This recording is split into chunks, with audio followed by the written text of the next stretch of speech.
Bismillahirrahmanirrahim. Assalamualaikum warahmatullahi wabarakatuh.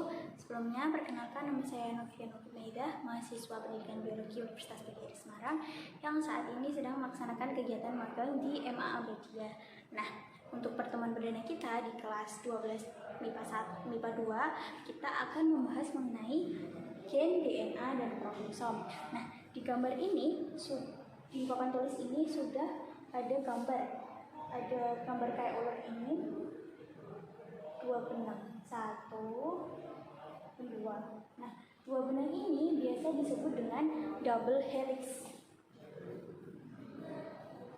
atau biasa disebut dengan benang ganda.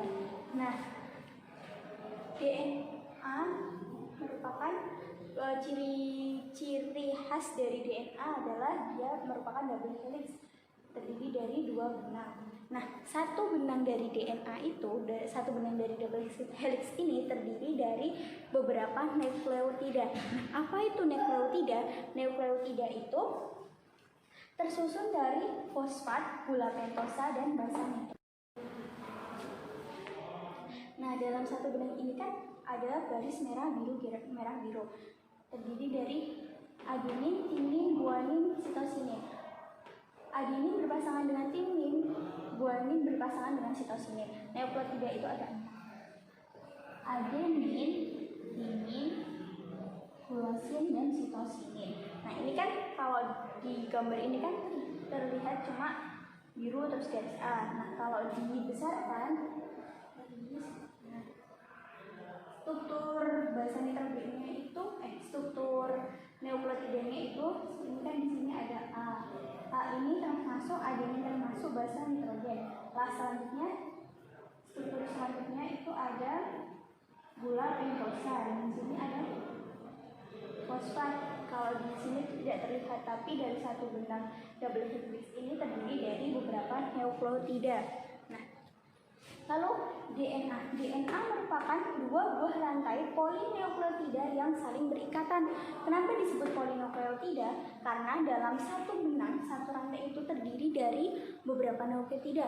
Poli itu banyak, berarti terdiri dari banyak nukleotida.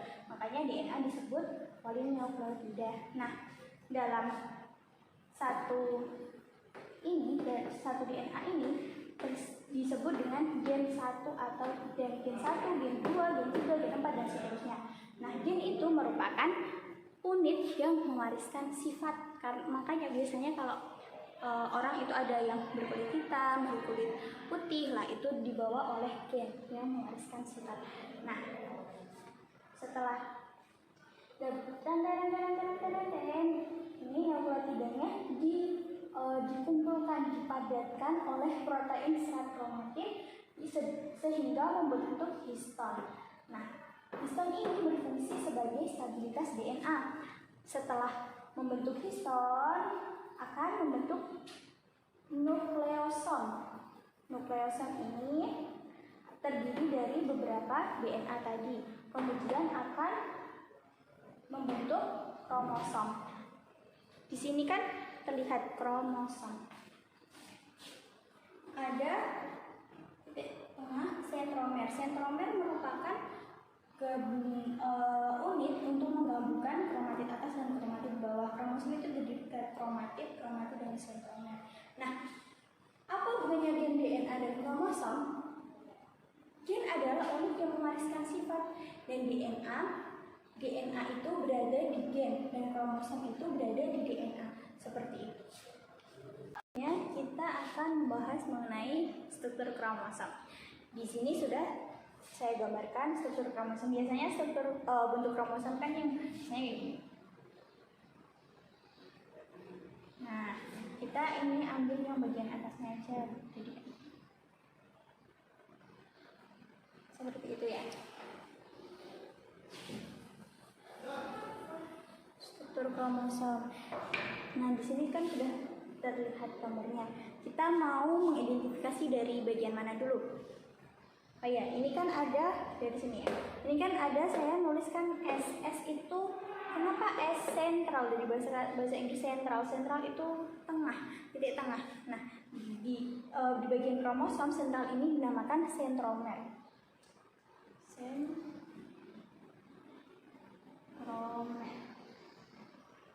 atau atau bisa disebut kinetoker. Sentromer biasa disebut dengan kinetoker. Nah, apa fungsi dari sentromer ini? Sentromer ini berfungsi untuk menggabungkan atau menjadi pengikat antara kromatid yang bagian atas dan kromatid bagian bawah. Setelah sentromer ada garis panjang ini. Nah, ini untuk mengidentifikasi apa? Nah, ini disebut dengan lengan kromatid. Biasa disebut dengan lengan kromatid.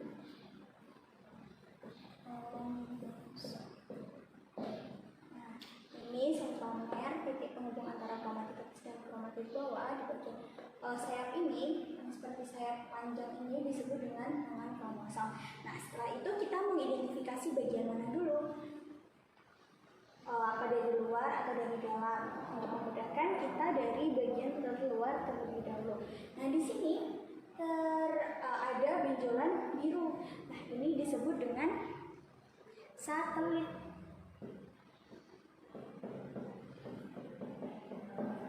Apa itu satelit? Nah, satelit ini merupakan modifikasi dari ujung kromosom. Nah, tidak semua kromosom itu memiliki satelit. Nah, setelah itu ada banyak lagi. Ini benjolan apa?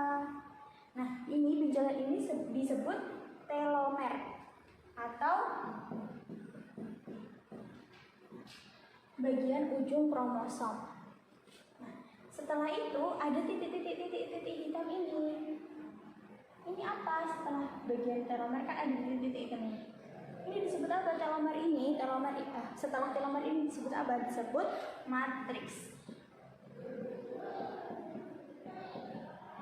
Nah, matriks ini berfungsi untuk melindungi cairan yang ada di biru-biru ini. Matriks itu berfungsi untuk melindungi cairan yang ada di biru-birunya.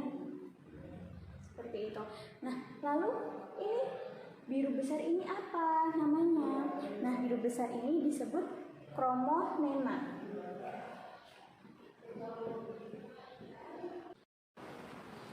Nah, di biru-biru ini disebut dengan kromonema. Apa itu kromonema? Kromonema merupakan kromatid yang mengalami penebalan. Nah, di dalam kromonema ini ada lingkaran-lingkaran merah ini.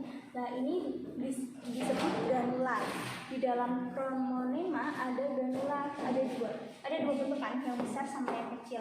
Nah, ini disebut dengan kromomer.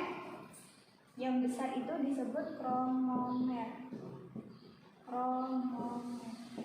Granula yang besar itu disebut kromomer, sedangkan yang kecil disebut dengan kromiol.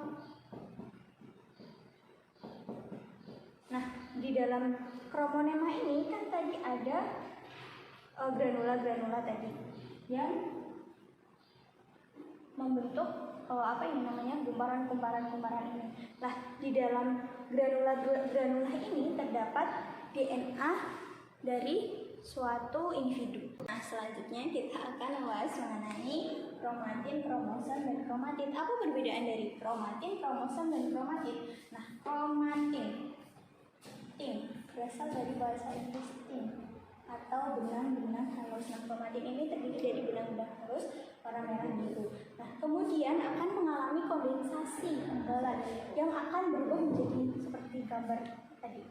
Benang yang awalnya seperti ini berubah menjadi seperti ini. Nah, itu namanya kromosom. Nah, di dalam kromosom itu ada DNA.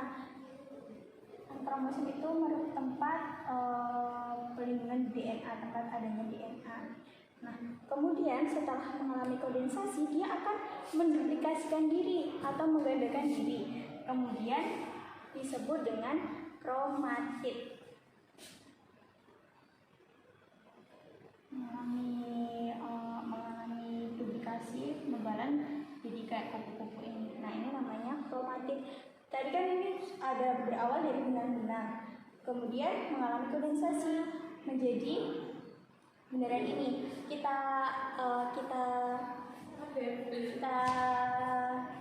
Kita umpamakan ini A, B, nah kemudian mengalami duplikasi, mengalami pembelahan, kemudian menjadi A ini pembelahannya hasilnya A aksen, B aksen.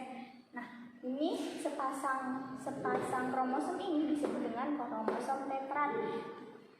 Perbedaan kromatin dan kromatin itu apa sebenarnya? Nah kromatin itu, ingat kemarin ada DNA, di mana DNA benang-benang itu dihubungkan dengan dari protein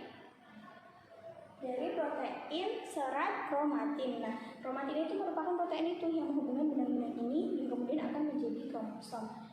Satu pasang ini disebut kromosom tetrad. Nah, ini satu ini disebut kromatid. Misal kromatid 1, kromatid 2, kromatid 3. Nah, kromatid 1 berpasangan dengan kromatid 2 disebut kromatid sister.